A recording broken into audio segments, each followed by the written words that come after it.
Hi, my name is Carole, and I'm one of the counselors at Ivy Options. I love all aspects of my work, but one of my favorite things is helping students develop an art portfolio to help them strengthen their university applications. Applying to a university art or architecture program can sometimes be more involved than applying to study other subjects because it requires a portfolio of artwork in addition to other application requirements such as standardized tests, transcripts, and essays. So I can hear you asking, what should even be in an art application portfolio? How do you prepare for it? And how do you present the portfolio?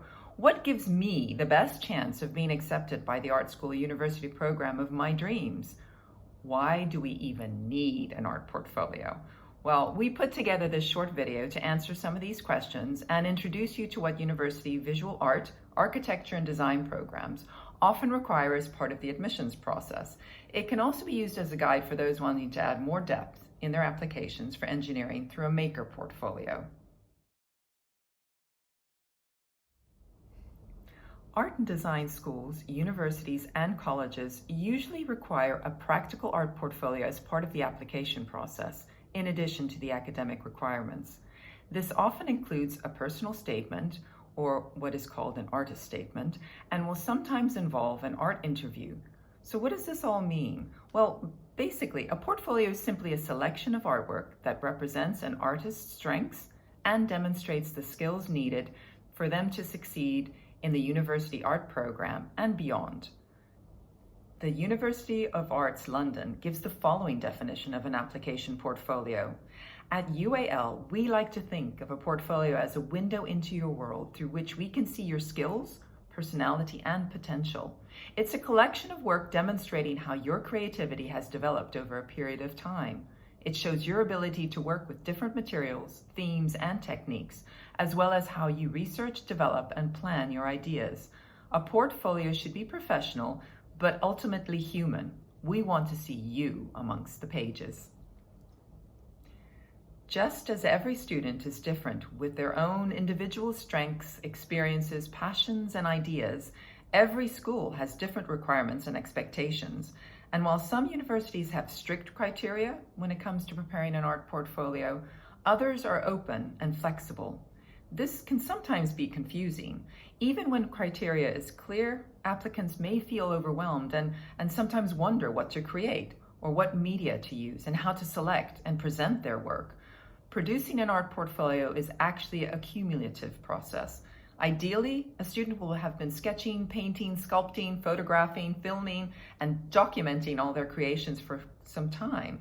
But if a student decides that they want to focus on art later on, or if a prospective engineering student would like to submit a maker portfolio, they'll then need to develop work that will help them with their application.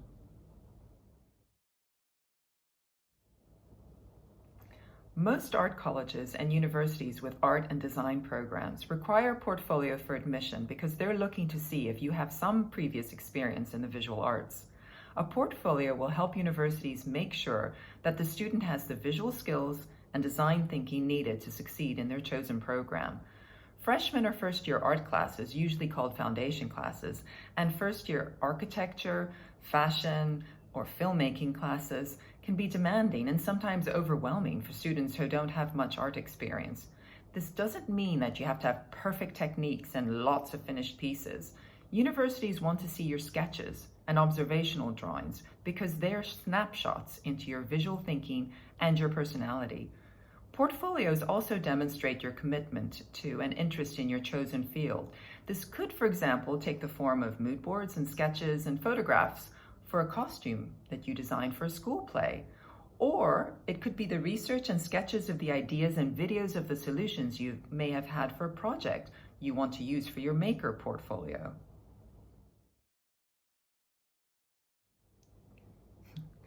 First, you start by researching and noting down the requirements for several courses that interest you. Then, with the help of your counselor, create a list of art and design schools or universities with programs that you feel you would like to attend, and look at their admissions criteria. All university art portfolio requirements are different. Highlight key information and deadlines, and keep referring to this throughout your application process. Things that you should be taking note of are When are the university open days and dates and times? Make sure to prepare in advance. Mark the deadlines of the schools that you're applying to clearly on your calendar and leave time for your academic and portfolio preparation. This is particularly important for students studying abroad or applying to the art schools in different countries. Make sure to investigate the size and format of the work required, as well as the final portfolio presentation. The majority are expected to be in digital format, some to be printed as hard copies, and still others, only a very few, as original artworks. Make note of other supplementary materials that are requested, such as personal artist statements or research. And finally, see if there are any special requirements. Many art and design schools leave applicants free to select what to include within their portfolio. Unless specifically stated, the portfolio should have mainly visual artwork, not art history assignments, art analysis, or extensive annotation. You may have to submit a combination of personal artwork, work produced in high school classes, and sometimes a university may set an assignment for the applicant to complete and include in their application.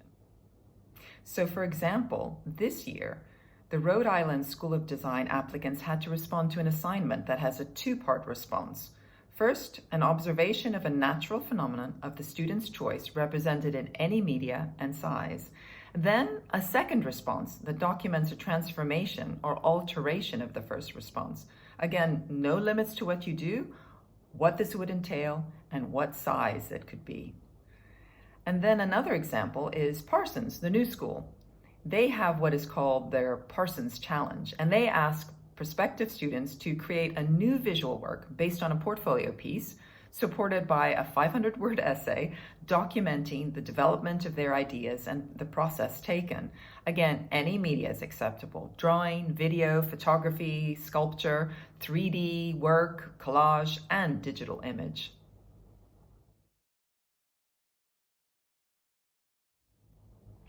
Basically, your best work. The amount varies, but you should try to collate between 12 to 20 pieces for your portfolio and tailor that to the specific requirements of each of the universities. Your aim should be to demonstrate a range of skills, experiences, original ideas, and of course your passion behind all of that. Make sure to emphasize your observational drawing. Most art and design courses require applicants to have a certain level of observational drawing skill. This is essential not just for fine art specialties, but for many others, such as architecture and fashion design. Even degrees that don't obviously focus on drawing usually love to see this in an application portfolio. Although the aim is to prove to admissions staff that you're able to competently record shape, proportion, tone, perspective, surface qualities, detail, space, and form, people assume that this means your observational drawings have to be meticulous and precise. This is actually not true or necessary. Fluid gestures, expressive observational drawings that capture a sense of movement in the body or a piece of fabric or architectural space convey so much more. It's worth remembering that you don't have to attend a formal life drawing class to complete observational figure drawing. Although attending a class can be excellent experience for artists and art students, and of course it's highly recommended. Take your sketchbook with you everywhere. Draw your family, the pets, the scenes around you, people in motion, rooms that intrigue you, plants that inspire you. Just draw, sketch, create everywhere. Explore many different types of subjects. Draw landscape, paint a still life, portrait, animal, human figure, interior, exterior environment, hands and feet, or any other interesting everyday object. And more importantly, subject matter that has some meaning and relevance to you. It goes without saying that you should avoid common or cliched approaches. Demonstrate that you're able to use and experiment with a range of styles, media, and techniques. Someone who is able to create acrylic paintings, sculptures, prints, and pencil drawings, for example, demonstrates growth, diversity, and a breadth of skill, as well as an interest in learning new things. An application portfolio can include drawings, paintings, photography, digital media, design, three-dimensional work, web design, animation, video, and almost any other type of artwork. This doesn't mean you should try to include every technique or art form, but it shows that you're willing to experiment and try new art-making experiences. Focus on areas that interest you and highlight your strengths. Include your development sketches, if it's allowed.